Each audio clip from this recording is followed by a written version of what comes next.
Bonjour, au travers de cette vidéo, nous vous présentons la plateforme SIGAS qui est, qui est une approche intégrée et professionnelle de gestion des activités scolaires. Comme vous pouvez le constater, nous voilà sur la page de connexion qui nous permettra de nous identifier afin d'avoir accès aux ressources de l'application. Avant cela, nous tenons à noter que SIGAS dématérialise le système traditionnel existant dans la plupart des écoles, privées comme publiques. Outre, il permet de gérer la ponctualité, la présence et le calcul des salaires des enseignants à travers son module tablette autonome et indépendant avec un dispositif de prise d'empreinte digitale. SIGAS est une application web développée en Java avec le framework Spring Boot pour la partie métier et le framework Angular pour la partie présentation. Je vais donc essayer de me connecter avec un compte utilisateur directeur qui a accès à bon nombre de ressources sur l'application. Notons que tous les acteurs intervenant dans le système scolaire pourront interagir avec le système, chacun avec les ressources auxquelles il a droit, bien sûr. Donc, je me connecte avec le compte directeur. Je mets le login, le mot de passe. Et nous voilà dans l'espace de travail de SIGAS. Donc, tout en haut, nous avons la bannière de l'application. Et sur cette bannière, nous avons l'année académique courante et possibilité de naviguer dans les années académiques antérieures. Juste après, nous avons l'utilisateur connecté au système, ici directeur, avec un petit menu déroulant où il pourra modifier son profil, verrouiller l'écran et se déconnecter de l'application. Et enfin, nous avons un petit menu réservé pour changer la langue de travail du système. À cet effet, nous avons prévu le français et l'anglais qui pourra toutefois évoluer à l'avenir. De ce côté-ci, nous avons le menu de l'application. Nous allons tout à l'heure parcourir ces menus pour pouvoir découvrir les différentes fonctionnalités de SIGAS. Et à l'intérieur de la page, nous avons les statistiques qui donnent une vue globale de l'école à un instant T donné. Tout en haut, nous avons les élèves inscrits dans l'établissement, filles comme garçons. Nous avons la statistique des professeurs, hommes comme femmes, la statistique des différentes matières enseignées dans l'école, les matières scientifiques, les matières littéraires, et nous avons le nombre de groupes pédagogiques que dispose en fait l'école, cycle 1, cycle 2. Juste en bas, nous avons le projet pédagogique qui indique en fait le taux d'exécution du programme pour une matière et par classe. Juste après, nous avons les enseignants intervenant dans l'école par grade. Et si comme exemple, nous avons par exemple 5 enseignants qui ont le niveau maîtrise, ainsi de suite. Et juste après, nous avons les professeurs intervenant dans l'école par discipline. Donc ici, nous avons par exemple 2 enseignants intervenant en éducation physique et sportive, ainsi de suite. Nous avons français, nous avons 2 aussi, ainsi de suite.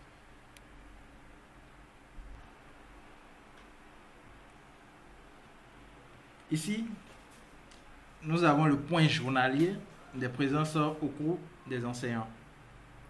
L'une des innovations de cette application est le pointage des heures d'arrivée et de départ des enseignants par empreinte digitale.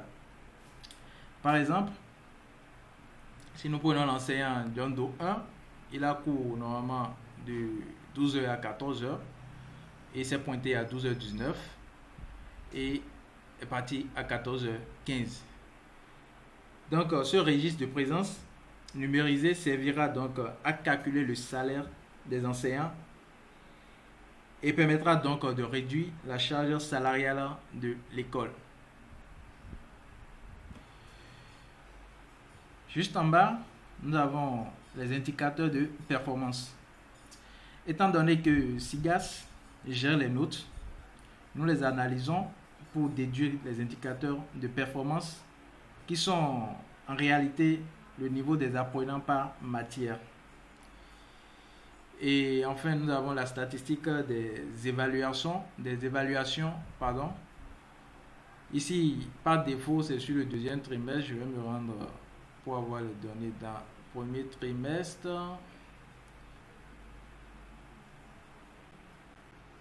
Donc, en fait, cette statistique permet de planifier les évaluations pour chaque trimestre ou semestre. Ainsi, cette statistique permet de savoir si les enseignants ont rendu les notes dans les délais et si possible les relancer. Donc voici présenté le tableau de bord de SIGAS. Nous allons maintenant parcourir les menus pour découvrir les différentes fonctionnalités de SIGAS. Nous rappelons que SIGAS est une application fortement paramétrée et tout ceci se fait au travers de son menu administration où nous avons le menu administration paramètres année académique pour pouvoir inscrire les différents paramètres de chaque école en début d'année. Nous irons maintenant dans le menu formation et ici nous avons nous allons pouvoir créer les groupes pédagogiques qui sont les classes dans le jargon des écoles. Et ici, au travers de cette page, on pourra créer par le biais de ce bouton nouveau les différentes classes de l'école. Donc ici, on choisit la promotion, on met le code de la classe, la salle, place, le nombre de places assises et puis on ajoute. Et voilà les différents groupes pédagogiques déjà insérés dans le système. Ensuite, nous pourrons créer les matières. Dans la même logique, au travers de ce bouton nouveau, nous allons créer une nouvelle matière. Nous allons choisir la discipline. Nous allons choisir le type de matière. Est-ce que c'est scientifique ou littéraire? Nous allons mettre le libellé court et le code couleur de la matière. Au travers de ce bouton, nous choisissons le code couleur de la matière. Et si c'est OK, nous enregistrons. Donc voici les matières enregistrées dans le système avec leurs différents codes couleurs. Bon, ensuite, nous avons le menu matière par promotion, menu promotion qui va dans le même ordre d'idée que les autres menus parcourus tout à l'heure. Donc, nous allons quitter le menu formation pour nous rendre dans le menu élève. Donc, ici, nous allons renseigner les informations concernant les élèves. Donc, nous allons, pour commencer, inscrire d'abord un élève. Donc, je vais dans le menu inscription. Dans l'inscription, nous avons la liste des élèves. Par défaut, ici, c'est la liste ici, des élèves inscrits en 6e A. Donc, ici, c'est un champ de filtre où on pourra accéder à la liste des élèves en fonction de chaque groupe, de chaque promotion, en fait. Donc, je choisis la promotion 3e, par exemple. 3e A aussi, c'est les élèves de la 3e A. Donc, au travers de ce menu, de ce bouton nouveau, nous allons pouvoir enregistrer les élèves. Nous renseignons les informations qui figurent à l'interface. Et nous avons la photo de l'élève que nous pouvons choisir prendre une photo, charger une photo depuis le disque dur de l'ordinateur. Donc, je prends une photo ici. Donc, nous avons la webcam ou bien le webcam qui est lancé.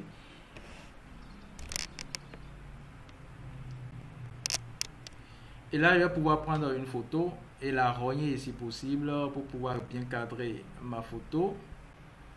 Et une fois bien rognée, je valide pour pouvoir capturer la photo. Et je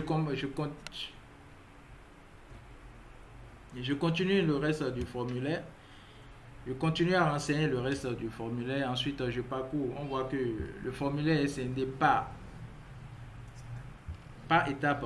Donc, nous avons les parents, les tuteurs, les informations complémentaires qui nous allons renseigner pour pouvoir valider le formulaire. Donc, on n'ira pas jusque-là pour vite aller.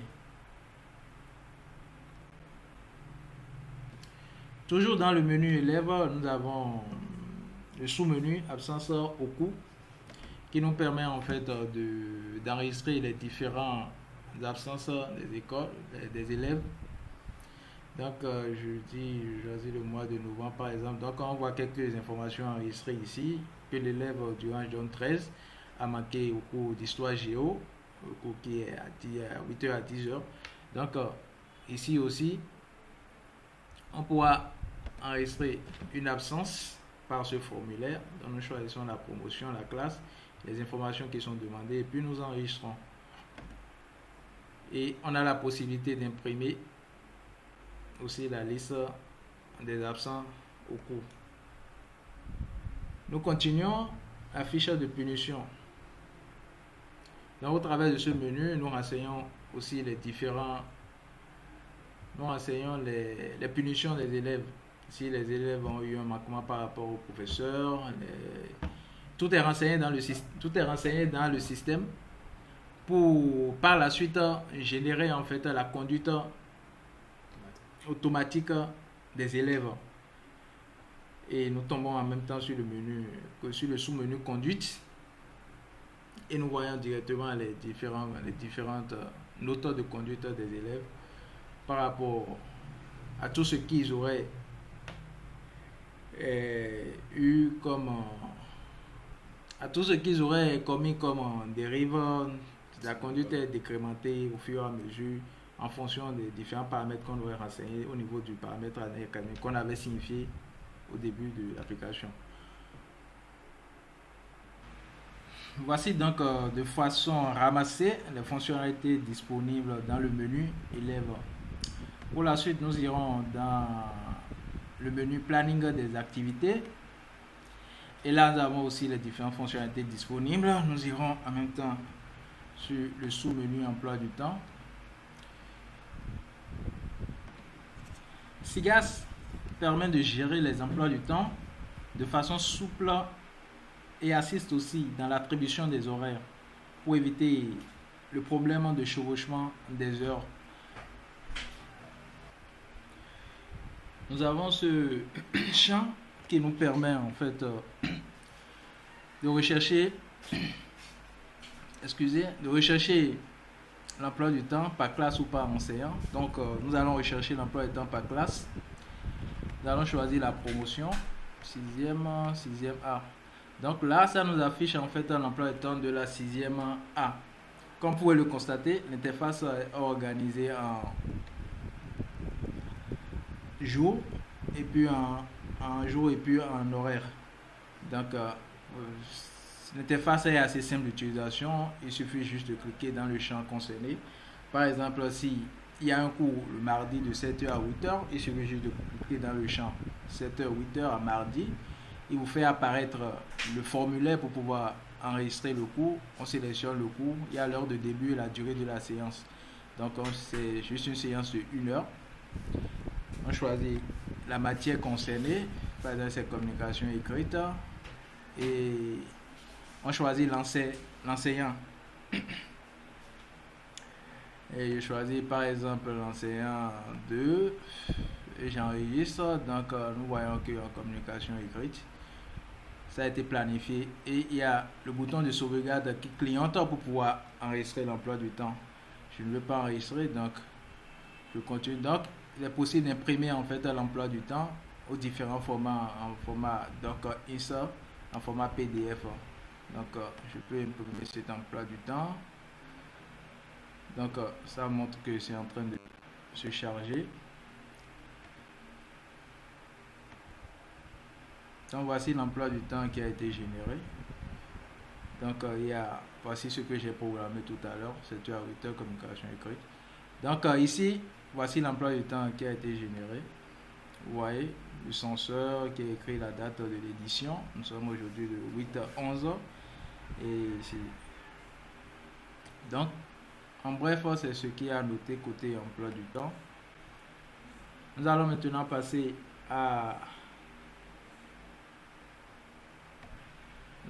au sous-menu séance. Séance, oui. Ici, c'est la liste des séances tenues par les enseignants. Et ici, nous voyons que c'est les séances tenues en mois de janvier. Et tout à l'heure, quand on avait commencé la présentation, sur le tableau de bord, on avait vu les séances que les enseignants avaient tenues. Vous voyez ces séances qui sont ici, avec les heures de départ, les heures d'arrivée des enseignants. Ici aussi, nous avons la possibilité d'imprimer la liste des séances en format PDF. Aussi, par ce bouton nouveau, nous pouvons ajouter une séance manuellement, parce qu'il se peut que l'enseignant ne dort pas, ou bien l'enseignant ait des rattrapages à faire. Par cette interface, par ce formulaire, on pourra enregistrer ces différentes séances. Maintenant, nous allons au niveau du sous-menu projet pédagogique.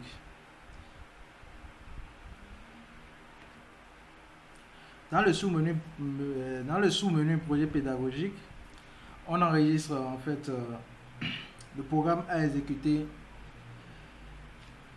pour toutes les matières et par promotion. Donc ici, pour voir un exemple, nous allons choisir la promotion 6e. Nous allons choisir la matière informatique. Et là, on voit en fait les enregistrements qu'on avait déjà eu à faire. Et pour enregistrer et pour ajouter, en fait, il suffit juste de cliquer dans un champ. Selon la période de l'année, on choisit on clique dans le champ, je voulais dire, et on commence par saisir, comme par exemple chapitre 4. Chapitre 4, et puis on saisit ce qu'on a saisi, et puis on enregistre. On sauvegarde juste au travers de ce bouton sauvegarder.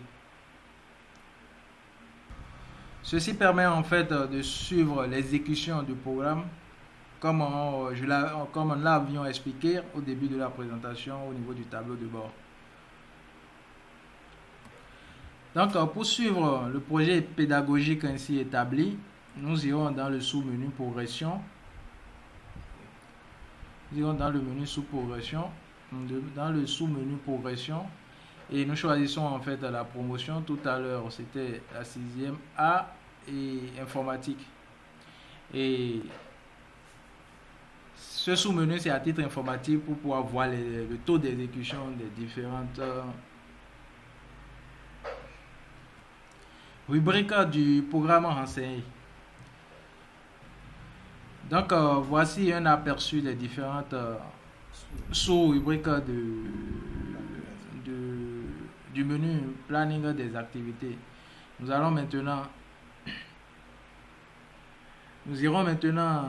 dans le menu évaluation pour parcourir les sous-menus disponibles à ce niveau.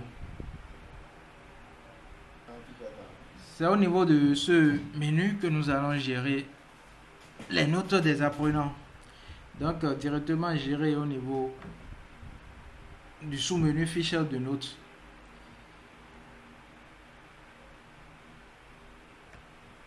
Au travers de cette interface, nous allons pouvoir renseigner les notes des apprenants. Donc, pour le faire, nous allons choisir la promotion 6e, classe 6e A. Nous allons choisir la matière informatique. Donc, ici, on choisit la période. Donc, par défaut, la période en cours est sélectionnée automatiquement. Donc, ici, nous sommes dans la période du 2e trimestre. Donc, nous choisissons et automatiquement, c'est déjà choisi. Donc, nous recherchons. Donc ici, ça nous affiche la liste des différents élèves inscrits en 6e A. Et comme vous pouvez le remarquer, le tableau est conçu comme les feuilles Excel et les notes pourront être enregistrées Donc, une fois les notes insérées, les moyennes sont calculées automatiquement. Donc, ici, par exemple, je mets 12 comme première interrogation. Je mets 15. Troisième interrogation, 8. Il faut aussi noter que le tableau est paramétrable. Ça veut dire ici, on peut choisir le nombre d'interrogations. Ici, on peut choisir 2 par exemple. Et on constate que la colonne de la troisième interrogation est grisée. On ne peut plus renseigner les notes là. Nombre de devoirs également. Tout ceci est paramétrable. Donc une fois les notes renseignées, on a juste en bas du tableau l'effectif de la classe, le point, une petite statistique donnant le point des moyennes, calculant aussi la moyenne de la classe. Et ensuite nous pouvons imprimer ce fichier au format PDF pour pouvoir avoir la fiche de notes en format PDF. Remarquons en fait qu'il y a encore la fiche de notes de l'enseignant. Dans cette fiche que nous venons d'expliquer, en fait, c'est cette fiche qui est accessible en fait aux personnes qui ont droit à modifier en fait une note d'élève. Donc, par exemple, le directeur, le censeur. Donc, nous allons nous rendre sur la fiche de notes de l'enseignant. Et pour ce faire, nous allons nous connecter à un compte enseignant. Donc, je vais me connecter à un compte enseignant. Je mets son login. Je mets son mot de passe. Donc, ainsi, nous accédons à l'espace enseignant. À l'espace d'un enseignant. Donc, ici, si nous, dans le logiciel permet en fait à l'enregistrement de l'enseignant de lui affecter un code à 4 chiffres. C'est ce code qui sera utilisé ici par l'enseignant pour pouvoir accéder aux matières qu'il enseigne dans l'école. Donc, je mets le code et je cherche. Donc ici, on remarque que 6e A est venu par défaut. Donc cet enseignant intervient que dans 6e A dans l'école. Et il enseigne en informatique. Et nous sommes au 2e trimestre. Donc il recherche. Et ici, nous avons sa fiche de notes. Il faut remarquer que ce que j'ai fait de l'autre côté, je ne l'avais pas sauvegardé. Sinon, on aurait pu voir en fait les notes qui étaient renseignées. Donc ici, l'enseignant a la possibilité de renseigner ses notes. Donc il met 12, interrogation 1, il met 15, il met 8, donc et pourra maintenant sauvegarder ses notes. Et il faut noter qu'une fois ces notes sauvegardées, l'enseignant n'a plus la possibilité de modifier ces notes. Ceci est fait, cette modification est faite désormais par les responsables qui sont habilités à le faire. Donc j'enregistre la note, donc la note est enregistrée de ce côté. Donc via cette interface, via cet espace de travail, l'enseignant peut aussi modifier en fait la fiche de progression, comme on l'avait montré de l'autre côté. Donc l'enseignant, une fois qu'il aurait atteint un niveau d'exécution dans le programme, il vient sur le système, il entre son code. Il a choisi la classe, la matière, et là voilà. Donc là, il pourra dire qu'il a terminé, cocher, pour pouvoir dire qu'il a terminé ou pas. Donc en fait, c'est ça. Et là, de l'autre côté, on a l'exécution de cet enseignant dans le taux d'exécution de cette matière pour cet enseignant donné. Donc bref, c'est les tâches qui sont dédiées à l'enseignant sur l'application. Donc nous allons retourner au niveau de l'utilisateur directeur pour continuer la présentation de l'application.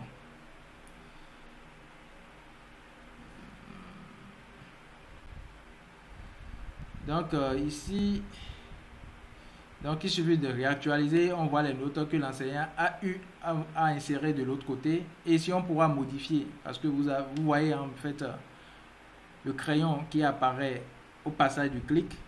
Vous pourrez montrer en fait que ce champ est modifiable. Donc on pourra modifier et puis modifier peut-être la note à 15 suite à des réclamations peut-être. Donc, c'est un peu ça, on sauvegarde. Et c'est sauvegardé. Voici ce qui est pour l'insertion des notes dans le système SIGAS. Donc, ces notes renseignées vont servir maintenant à établir les bulletins de chaque apprenant, bulletin relevé de notes. Donc, nous allons dans le sous-menu bulletin relevé de notes. Donc, ainsi, nous avons déjà les bulletins du premier trimestre qui ont été générés là. Donc, on va essayer de tirer, d'imprimer un bulletin. Et là, nous avons les bulletins des apprenants de la classe de 6e A. Donc, ici, ça, c'est l'exemplaire de bulletin. Remarquez au bas de page qu'il y a des félicitations qui sont cochées automatiquement. Et tout ceci est paramétrable. Comme je l'avais dit au début de la présentation, le système est fortement paramétrable. Donc tout ceci, les moyennes, pour pouvoir donner ces félicitations, sont déjà paramétrées au niveau des paramètres de l'école. Et nous avons, voici, bon, le bulletin tel qu'établi par le logiciel.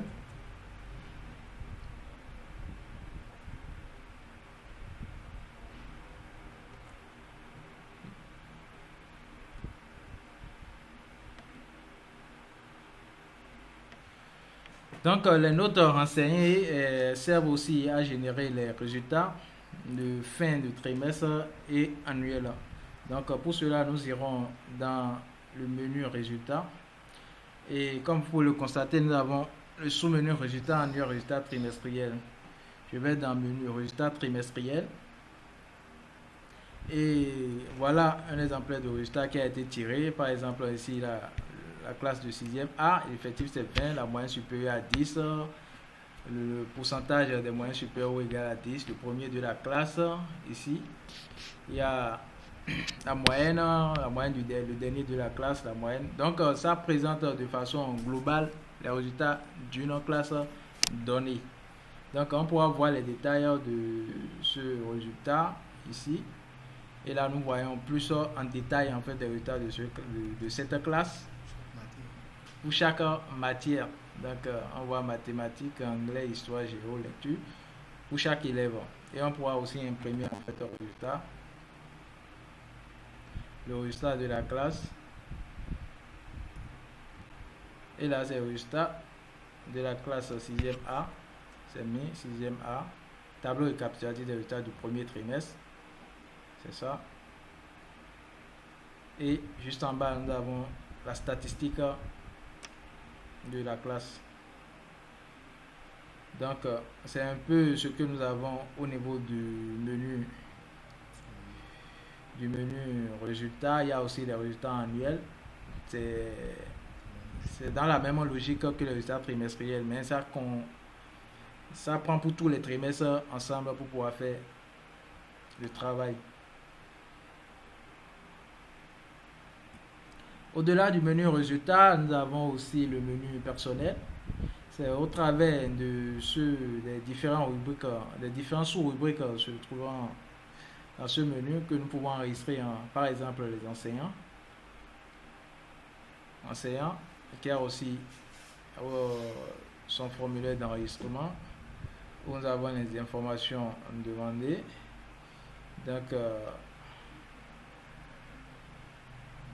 Donc ici nous avons la liste des enseignants enseignés dans le système. Et il y a d'autres menus administratifs. C'est là où nous enseignons le personnel administratif. Les animateurs d'établissement, ça c'est les enseignants responsables de chaque matière dans l'école. Il y a les professeurs principaux des classes que nous enseignons aussi, et avec leur date de début de fonction, leur date de fin. On voit le statut ici qui met que ces enseignants sont encore en cours de leur fonction de professeur principal. Donc bref, c'est ce qu'il y a à dire au niveau du menu personnel. SIGAS permet aussi de gérer la trésorerie de l'école. Au travers du menu trésorerie, nous avons la caisse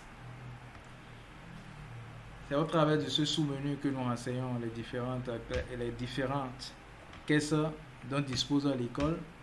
Et sur ce sous-menu, on pourra en renseigner, on pourra ajouter une nouvelle caisse en mettant sa description le solde à la création. Et on peut transférer des fonds d'une caisse à une autre. Si on a besoin de fonds dans une caisse et qu'il y en a de manquant, on pourra ajouter en faisant le transfert d'une caisse à une autre. Donc ici nous avons la caisse générale, caisse solidarité, et ici on a un petit menu déroulant où nous pouvons voir les détails sur une caisse, modifier une caisse, on peut aussi supprimer une caisse si on a le droit, bien sûr. Nous avons état de paiement. État de paiement permet en fait de générer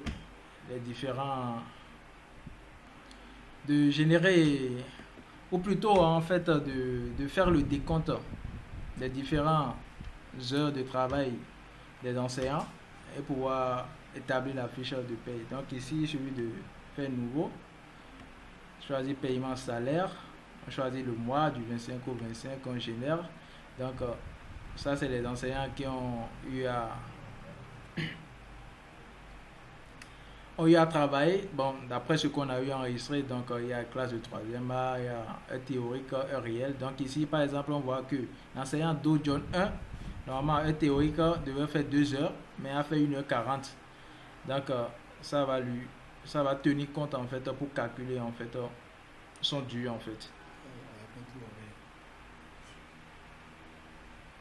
On pourra imprimer en fait l'état de paiement pour pouvoir recueillir la signature des différents enseignants.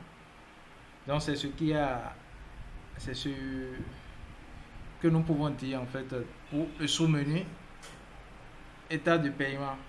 Il y a aussi les dépenses de l'école qui sont enregistrées pour pouvoir suivre les différentes dépenses faites par l'école, pour pouvoir aussi faire les points par la suite. Il y a aussi les recettes. Les recettes, nous choisissons la classe, la promotion, le type de frais, c'est la scolarité. On recherche par exemple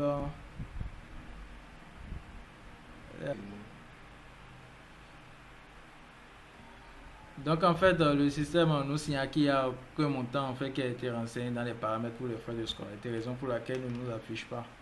Donc je vais le faire dans les paramètres année académique. Donc je vais dans l'administration, paramètres année académique.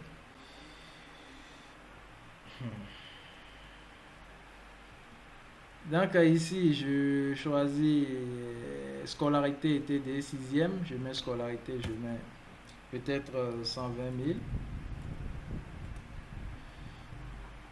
et je sauvegarde. Donc une démodification effectuée avec succès. Donc je retourne en trésorerie, recettes. Donc je choisis la promotion 6e A, je choisis scolarité. Maintenant je recherche.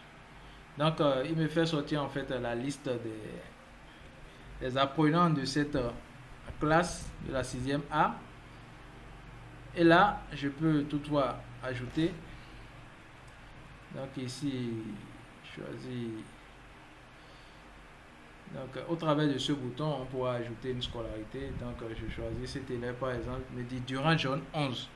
Donc je choisis le type de paiement, est-ce que c'est en banque, les montants ont été versés ou bien en espèces. Si c'est en espèces, je choisis espèces, je choisis le montant, peut-être 50 000. Je choisis la date, le paiement, je mets le nom de celui qui a payé. Donc je mets Jean, je mets ajouter.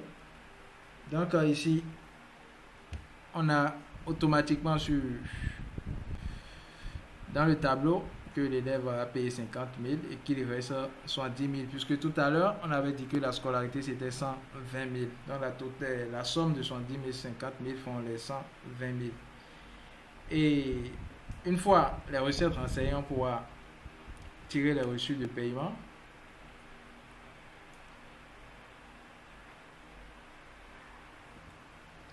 Donc voici ici le reçu établi, le reçu qu'on vient en fait La recette quand nous venons en fait, de payer. Voici le reçu qui est établi. Je viens prendre le reçu.